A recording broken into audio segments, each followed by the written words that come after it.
behalf of ARROW, the Asian Pacific Resource and Research Center for Women with more than 50 allies and partners across Asia Pacific and the globe. 20 years after the Cairo Agenda, achieving sexual and reproductive health and rights for all remains a distant dream in Asia Pacific. Sexual and reproductive health indicators in the region remain really poor, with high maternal mortality ratio, high adolescent birth rates, particularly in Oceania,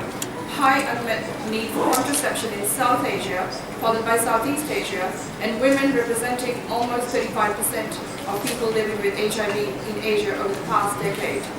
Attaining SRHR for all is further exacerbated by lack of basic rights, such as achieving food sovereignty, food and nutrition security, with the Asia Pacific hosting the world's largest share of the hungriest people. SRHR is further affected by cross-region migration.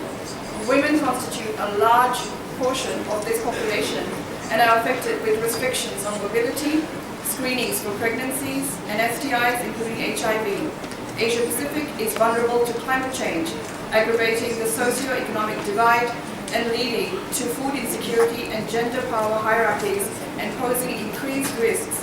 for early marriages, sexual harassment, trafficking, STIs, HIV and AIDS, and rising gender-based violence. Growth in religious and political conservatism and fundamentalism across Asia Pacific lead to rolling back of policy successes in the SRHR agenda, and have also affected women adversely through practices such as early marriages, early unwanted and frequent pregnancies, female genital cutting, and inadequate access to comprehensive sexuality education and services, including to contraception and abortion. We call on governments and the international community to ensure universality of reproductive and sexual rights, strive for universal access to SRHR information and services, ensure sound accountability mechanisms, review and implement laws and policies, generate evidence through gender-sensitive research,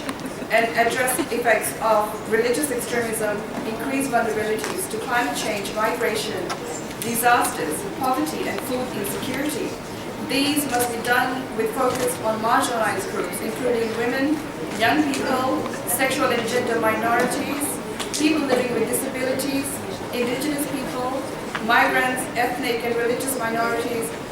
people living in contexts of disaster, conflict, sex workers, people living with HIV and AIDS, and displaced persons, in line with existing international commitments and conventions. Thank you.